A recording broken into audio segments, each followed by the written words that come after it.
Ce chapitre va nous permettre d'examiner les options de tri dans les versions récentes d'Excel, et notamment ici la 2016. Je vais reprendre comme exemple un tableau dans lequel j'ai une première colonne avec le nom d'une ville, dans la deuxième colonne le nom d'un candidat, car nous avons plusieurs centres d'examen répartis sur Lyon, Paris et Lille. Donc un candidat appartient à un centre d'examen. Et bien sûr, un candidat a obtenu une certaine note. À titre conservatoire, par précaution, j'ai fait une copie de ce tableau que j'ai positionné quelques colonnes plus loin. Je vais fermer tri sur le premier tableau et nous pourrons comparer avec le deuxième pour voir si le tri s'est effectué correctement et sans déstructurer nos données. Alors, première question, je souhaiterais trier ce tableau sur le nom du candidat. Je me positionne par exemple sur la cellule C3, donc le point important c'est d'être dans la colonne C. Je choisis la tête de colonne C3. Je me rends dans l'onglet Données et là, vers le milieu du ruban, j'ai un groupe qui s'appelle Trier et filtrer. Dans les options de tri, j'ai deux options de tri rapide, de A à Z et de Z à A, donc ordre alphabétique ou ordre inverse. Je vais prendre trier de A à Z. Je clique et là, mon tableau vient de se trier et c'est bien l'ensemble du tableau qui a été trié. Je vérifie, Nadia, elle appartient bien à Paris et a obtenu une note de 8. Très bien, les données ont conservé leur structure, on n'a pas trié uniquement la colonne C, mais bien l'ensemble du tableau.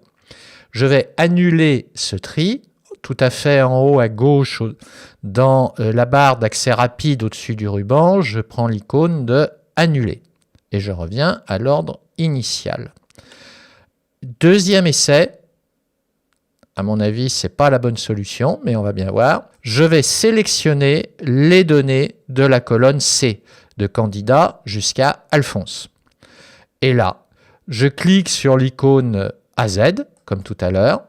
Mais la différence, c'est qu'Excel a compris que j'avais fait une sélection et que cette sélection ne prenait qu'une seule colonne.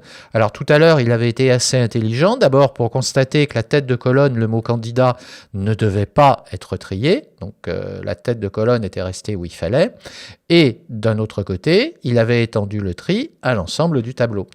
Mais là, maintenant, il est perturbé par le fait que j'ai fait une sélection de plusieurs cellules. Et il me dit, mais qu'est-ce que vous voulez faire? Est-ce que vous souhaitez étendre la sélection, moyennant quoi il prendrait la totalité du tableau, ou continuer avec la sélection en cours? Et là, je vais prendre cette deuxième option. J'active le bouton de tri. Et là, vous voyez qu'il a déstructuré mon tableau. Il n'a trié que la colonne candidat.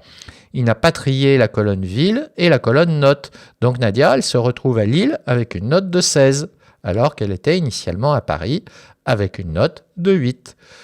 Donc attention, quand vous faites un tri, eh ben, il est préférable d'en faire le moins possible et de rester en fait sélectionné sur une seule cellule. Moyennant quoi Excel repère la totalité du tableau. Si je fais AZ, voilà, l'ensemble du tableau se retrouve trié correctement. J'annule à nouveau ce tri.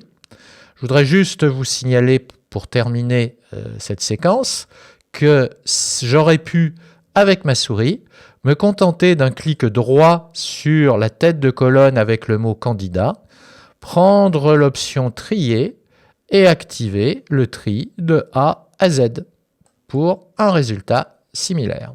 Alors là, je vais à nouveau annuler ce tri pour revenir dans l'état initial non trié de mon tableau avant d'attaquer l'étape suivante.